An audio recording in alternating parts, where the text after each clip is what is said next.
This legendary brand evokes various associations among historians, specialists, and fans. Someone will remember the first Mille Miglia, Targa Florio, Brescia, where Alfieri and Ernesto Maserati appear before us as the creators and pilots of some of the best racing cars of the golden age of Formula One. For others, the Maserati name is associated with the outstanding G-type cars of the 60s, more practical than their crowned rivals, Ferrari. While for others, it is a symbol of prestige and power, embodied in the luxurious modern models Quattroporte, Ghibli, and of course, Gran Turismo. But still, no matter what ideas people have when mentioning this brand, it is important to always remember, Maserati is not just a brand. It is, first of all, an incredible history and a big family. Rodolfo Maserati, being a railway driver, did not even suspect that in 1880, he would marry Caroline Lossi, and over the next 18 years would become the father of 7 boys. However, at that time, it was not uncommon to lose children in infancy. This happened with the third son of Rodolfo and Carolina, whose name was Alfieri. By the time he was born, 4-year-old Carlo and 2-year-old Bindo were already growing up in the family. Having grieved after the loss of their youngest child, the parents decided to give his name to their next son, born a few years later. 3 years later, Mario was born, 4 years later, Ettore, and again 4 years later, Ernesto. Such a detailed listing is necessary because each of the 7 Maserati brothers, in one way or another, contributed to the history of the automobile brand with this famous surname. As was expected at that time, the eldest of the sons, from the age of 15, worked in a small enterprise that produced bicycles. At the same time, Carlo loved to ride a bicycle and dreamed that one day the bicycle would ride on its own. To do this, he assembled a single-cylinder engine according to the drawings he found in textbooks and installed it on a bicycle frame. After this, Carlo began to participate in bicycle races. Interestingly, he collected spare parts and other necessary components in various workshops and markets. The bike started running, but the homemade engine produced little power, so Carlo had to upgrade it several times. As a result, he managed to set a speed record of 50 kilometers per hour. It was beyond dreams, especially for a bicycle. Of course, such a talented young man was quickly noticed by Fiat and invited to the position of test driver. There, Carlo became even more interested in speed and mechanisms. It was then that he came up with a seemingly absurd idea to build his first car. What happened next? Carlo sat down in his garage for 6 months and began to assemble his dream from scrap materials. It was this car with a single-cylinder engine and a wooden chassis that became the first model of the future Maserati brand. But then no one knew about it, because Carlo, even after assembling it, continued to bring his creation to the ideal as far as his knowledge, capabilities, and time allowed. In parallel, Carlo worked as a mechanic and car tester for the FacesofHistory racing team. At that time, he was already 26 years old, but even there he did not waste time. During the race, when the low-voltage ignition system breaker had to be replaced several times, Carlo's engineering ingenuity helped him solve the problem. He changed the ignition to high voltage. Thanks to his ingenuity, within a year, Carlo became the general director of a company that produced automobile accessories and held this position for several years. However, his main dream of creating his own car that would win hearts remained unrealized. To implement it, it was necessary to save money and look for a plot of land or an old factory to open your own company. Carlo was not one to give up. For several years, he denied himself many things, and finally, he had the opportunity to purchase an old workshop that produced medicine. Together with his brother Ettore, he converted it for the production of high-voltage ignition systems and changed 6-volt systems to 20-volt ones for everyone. It would seem that step-by-step dreams are coming true. However, the talented engineer and production worker Carlo Maserati was unable to realize many of his creative ideas. He died at the age of 29. Like many of his contemporaries, he suffered from pulmonary tuberculosis. At the beginning of the 20th century, this disease was incurable. Thus ended the first chapter of the company, but not its history at all. In 1910, 23-year-old Alfieri took over Carlo's business. 7 years earlier, on the recommendation of Carlo, 16-year-old Alfieri got a job at FacesofHistory. There he learned many skills as a mechanic and also competed in auto racing.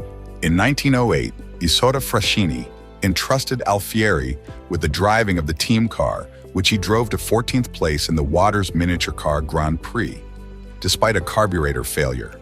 At this time, his brothers Bindo and Ettore joined FacesofHistory, and Alfieri began working as a mechanic for the team, while developing his skills as a racing driver. In 1912, after serving as the company's representative in Argentina, the USA and Great Britain, the 25-year-old Alfieri was appointed head of the company's customer service in Bologna. This career allowed Alfieri to believe in his organizational skills, and he decided to open his own business. Space was rented in the old part of Bologna for an office. This is how the first headquarters of Società Anonima, the Alfieri Maserati office, appeared. The company was registered on December 14, 1914, and just 5 months later, the First World War began. Alfieri and Ettore were called to the front, and only Ernesto, who was then 17 years old, remained in the office while attending evening school at the Technical Institute of Bologna. The war did not bring anything good, but thank God, after a few years, Alfieri returned from the front, and the family business did not perish along with hundreds of thousands of soldiers. Having recovered, Alfieri and Ernesto began developing a new spark plug. In 1918, he patented a new invention that was revolutionary for automobile engines. A new type of mica-insulated spark plug provided more consistent engine performance.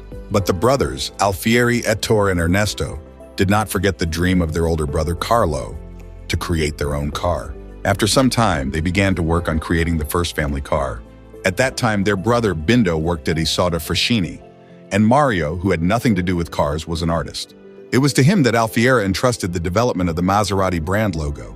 The logo was supposed to reflect the Bologna symbol, the trident of the statue of Neptune from Piazza Maggiore, as the embodiment of energy and strength. Mario was able to realize his brother's vision, and the logo was born. Now all that remained was to create the car. The Alfieri gained considerable experience from racing and created the first true Maserati. In 1925, with the support of a sponsor, the brothers purchased 10 Diato 30 cars. Soon the first Maserati Tipo 26 appeared. Based on this car, several modifications were created: Tipo 26B, Tipo 26M, and Tipo 26R. The basic version of the car was equipped with an 8-cylinder 1.5-liter engine, producing 120 GP and a top speed of 200 kilometers per h. But even this was only an intermediate stage. All of Europe started talking about Maserati after winning high-speed races with the Tipo 26. It was with this car that Ernesto exceeded the speed limit of 167 kilometers per h and became the champion of Italy. In 1927, the brothers decided to focus their efforts on racing cars. Production of the Tipo 26 was increased as race victories popularized the brand, and a queue of people wanted to buy the car. However, plans have changed. Alfieri was in a terrible accident where he lost a kidney. Despite this, the subsequent years of 1929-1930 brought even greater victories, including a world speed record of 246 kilometers per h and the title of Hero of Italy for the Alfieri. However, in 1932, Alfieri died on the operating table. He was only 44 years old. After his death, Ernesto and Ettore remained in the company, joined by Bindo, the eldest of the remaining brothers. He became chairman of the company, and Ernesto became chief technologist and designer, continuing to design cars and engines. The company introduced new models such as the V5, which made a successful debut. Despite the difficult economic situation, the brand continued to thrive. Ernest achieved victories in racing cars and was the first in Europe to use power brakes. However, despite all the brothers' efforts, Maserati was on the verge of bankruptcy. It's one thing to be a talented, innovative engineer, but quite another to build a successful business. I don't remember if someone said it, but it's true. In 1937, the brothers decided to sell a controlling stake to the family of the famous Italian entrepreneur Adolfo Orsi. His empire then extended from the steel industry to machine tools and agricultural equipment. Ernesto, Tori, and Bindo entered into a contract with Orsi and essentially remained ordinary employees. Moreover, according to the terms of the contract that they drew up with Orsi, the brothers were obliged to work under new management for another 10 years in 2 separate companies: the Alfieri Maserati office for the production of racing cars and the Candeli Maserati factory for the production of spark plugs. The headquarters of both companies remained in Bologna. I did not find the exact amount of the transaction, but it is understood that they were far from poor people after selling a controlling stake. So most likely, this suited them. Further, Orsi successfully managed the company's finances, but did not interfere in the technical side of affairs, in which he had no competence. Further, Orsi successfully managed the company's finances, but did not interfere in the technical side of affairs, in which he had no competence. The new management decided to narrow the company's specialization and produce exclusively racing cars. It was then in 1939 that World War II broke out. But this year was also a triumph for Italian cars in the United States. First in 1939, then in 1940, the American Wilbur Shaw Stee driving a Maserati 8 CTF under the name Bill's Speeds, twice won the Indianapolis race with 500. Since then, no other Italian car has taken first place in American racing. By the beginning of World War II, Maserati left Bologna. Orsi wanted to concentrate all its business in one geographical area, and the Maserati plant was opened in Viale Ciro Menotti. However, due to the war, it was necessary to abandon the production of racing cars for a while and concentrate on the production of spark plugs and other items critical to the military. And only in early March of 1946, the prototype of what can be considered the first Grand Tourism appeared, that is, Maserati intended for daily use and not for racing. Unveiled at the Geneva Motor Show, the Maserati A6 is a tribute to the Alfieri, referring to the number of cylinders. Interestingly, the project was started by Ernesto Maserati before the brothers decided to leave the company for good. As for the car, the public immediately appreciated the originality of the design. In 1948, at the Turin Motor Show, Maserati demonstrated the first A6 model, the style of which was invented by Pininfarina. The racing version of the Maserati A6 GCS, driven by Alberto Ascari, won the Modena race several times, representing a force to be reckoned with at the Mille Miglia. And the victory of the Maserati 4CL at the Grand Prix in 1946 had great symbolic significance. After this huge success, Ernesto Torri and Bindo Maserati decided to leave the company and return to Bologna, as the 10-year contract with Orsi and Maserati ended. The brothers never had any problems with Orsi, but there was a constant battle with the unions that they were tired of. They decided to leave the Maserati company they created. Of course, they did not intend to plant potatoes or grow grapes. In 1947, the brothers organized a new company, OSC, which produced racing cars without much success. Maserati developed without a single representative of the family. The year 1950th marks the entry of Maserati into Formula One. At this time, the cars did not yet correspond to the F1 class, but already had potential. Tensions within the company in the late 40s did not help the development of racing cars. And in 1952, new Formula One rules came into force with the approval of cars with a maximum engine capacity of 2 liters or 1.5 with supercharging. The new formula opened up the playing field for Maserati, bringing fierce competition into full force. In 1954, the new single-seater Maserati 250F won the Formula One race in Argentina. And in 1957, equipped with a powerful and reliable 6-cylinder 250F engine, it helped the famous Fangio win its 5th world title and the last title for Maserati. Most likely, the Orsi concern has ceased to be interested in racing. And in 1958, one of the Orsi brothers announced the departure of Maserati from motorsport. From now on, all the developments of the concern were transferred to the production of serial road cars. Thus, the racing potential of Maserati cars was embodied in 2 new bestsellers, released one after the other. The first road model, the Maserati 3500 GT, was the company's first family model, and also the first car in Italy to feature fuel injection. The car was created under the leadership of chief engineer Giulio Alfieri. He played a key role in the development of Maserati racing and production cars in the 1950s, 1960s, and 1970s. The car body was developed by the Touring Company in Milan and was a 4-seater, 2-door sports coupe. Later, a Spider soft-top variant was released. While working on the model, touring specialists used their patented ultralight body manufacturing system. This time, the art of tinsmith workers manually knocking out body elements gave way to stamping the panel with a press. This, however, did not in any way affect the traditionally high quality of touring products, as well as the expressive and discreet design. The car was produced until 1964, and a total of 1,983 copies were produced.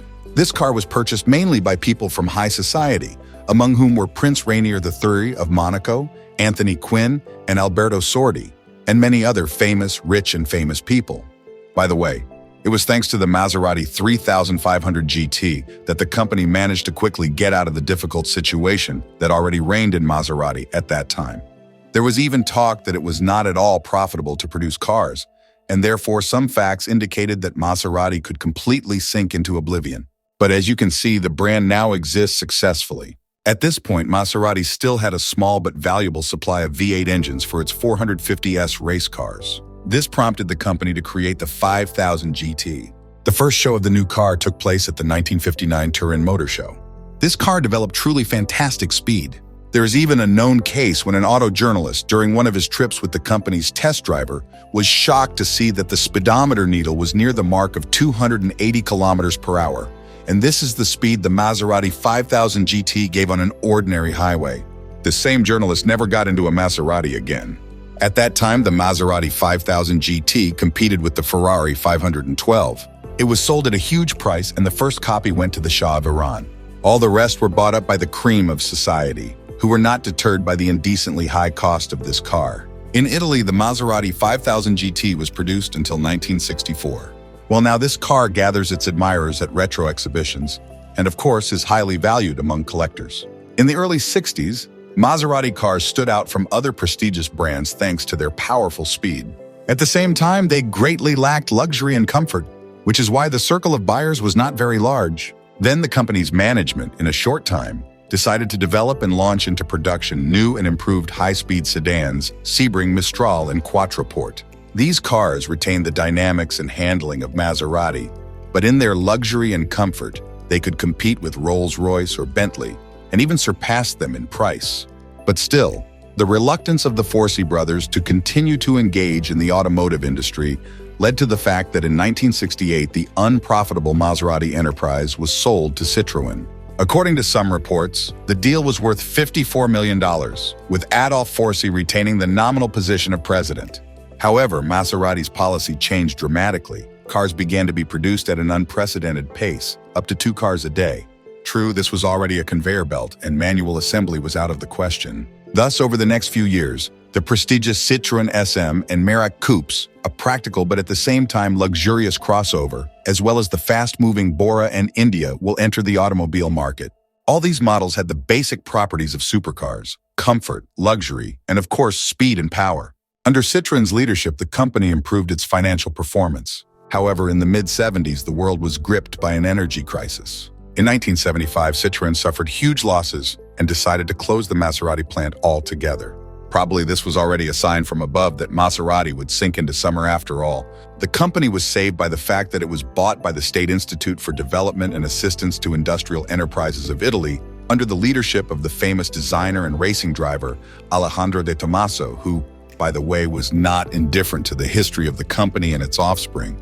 Of course, after all, no matter how you look at it, it was the property of Italy, even if it passed from hand to hand. De Tomaso had a great idea. He decided to change the company's strategy from a mass car, as the French planned to do, and compete for the niche occupied by such European giants as BMW and Mercedes-Benz. The first result in the hands of the former racer was the Kia Lamy model, which was actually a De Tomaso car, only with a Maserati engine and a slightly modified appearance.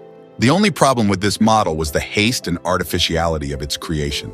This is probably what explains the low level of its sales. By the end of the 70s, only 126 Kia Lamy were sold, and by 1983, the demand for the model had practically dried up. However, the life of the car continued. Its chassis served as the basis for the Quattroporte, which became the executive car for the President of the Italian Republic. Also in 1986, a more powerful modification, Royale, was released, which means royal. This remake turned out to be a real hit, so it was produced until 1990. And the premium car niche was chosen for a reason.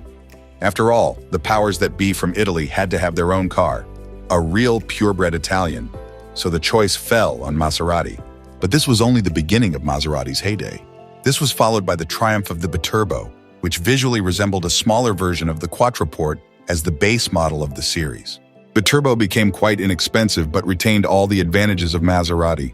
It was a 2-door sedan with 2 turbines and a new 6-cylinder engine with a displacement of 2 liters. There were several modifications of Biturbo, which enjoyed considerable success both in Europe and overseas. Their success was so overwhelming that the American auto giant Chrysler in 1984 acquired 15.6% of Maserati shares. From a production point of view, the Biturbo turned out to be a very successful car. In the version with a 24-valve engine, it had the performance of a supercar. In total, more than 35,000 copies of various modifications of Biturbo were produced. Some of them can still be seen on the roads of the USA and Europe, and their cost also remains sky-high. The appearance of the Shamal models marked Maserati's return to the use of V-shaped 8-cylinder engines. By returning to V8 engines, the company restored another tradition, naming cars after famous wins. And already from 1993 to 1995, more than 90% of the shares of Maserati were bought by the giant Fiat. From this moment on, a new era began in the history of the famous brand. In 1994, the first fruits of Fiat's new management were presented. The new Quattroporte, designed by Gandini and equipped with a biturbo engine. In 1995, Maserati engineers created the unique Ghibli supercar, which to this day has the highest engine power output in the world, taking into account 1 liter of displacement. 2 liters are capable of producing 330 horsepower. This figure has not yet been achieved by any production car in the world. In 1997, by decision of the management of Fiat, the production of Maserati cars was transferred to Ferrari. The partnership between Maserati and Ferrari lasted until 2005 and brought considerable success to the first company. Luca Cordero di Montezemolo, the president of Ferrari, initially defined the purpose of this union. Maserati should become Gran Turismo cars, the most luxurious, aggressive with classic shapes, 4 or 2 seats. Maserati cars didn't just become like that. We have conquered new frontiers. But at the same time, despite models like the Ghibli and Quattroporte, Maserati went almost 15 years without introducing a supercar, mired in biturbo-based variants and financial crises, and only with the support of Ferrari. Still, we managed to create a new coupe, but there was a nuance here too. Having initially called the car Mistral, the company discovered that this name already belonged to another manufacturer and changed it to 3200 GTS, similar to the 1957 3500 GT model. $40 million were invested at the Modena plant, specifically for the production of the 3200 GT. Although the body paint was done by Pininfarina, the development of the body of the new product was entrusted to Ital Design, which created a masterpiece with smooth, rounded contours, headlights under transparent caps, with the surface of the wings and a rounded radiator trim that referenced classic sports cars. Unusual rear light fixtures followed the curve of the rear end. The monocoque steel body was complemented by tubular subframes to mount the engine and tasteful suspension. The fully decorated 4-seater interior looks more modest than on previous cars, where genuine leather and wood were present in abundance. The 3200 GT model became a serious competitor to all the leading representatives of the supercar market of the late 90s. It rivaled the Porsche 911 in performance and interior space, as well as the Jaguar XKR and the more expensive Aston Martin DB7. By the way, this was the last Maserati car based on a modified biturbo series engine. Then in 2011, Maserati presented its first concept crossover, the Kubang. The Kubang is a concept car that replaces the past while remaining true to it, marking the path to a future of technological excellence that is environmentally conscious, according to the company's official website. As for statistics, in 2014, Maserati sold 36,448 cars. And already in the first half of 2016, mass production of the Levante crossover, the company's first SUV, began. Since 2020, all Maserati models have become hybrids or electric vehicles. The company has also set a course for the development of unmanned technologies. Today, according to Wikipedia, the company employs only 1,411 people, which you see is not so much for a car brand. At the same time, Maserati is a joint stock company with headquarters in Modena, Italy, and belongs to a transnational automobile manufacturing corporation formed in 2021 as a result of the merger of the Italian-American automaker Fiat Chrysler Automobiles with the French company PSA Group, owner of brands such as Citroën, Peugeot, and Opel. In total, Stellantis owns 14 car brands, including Maserati.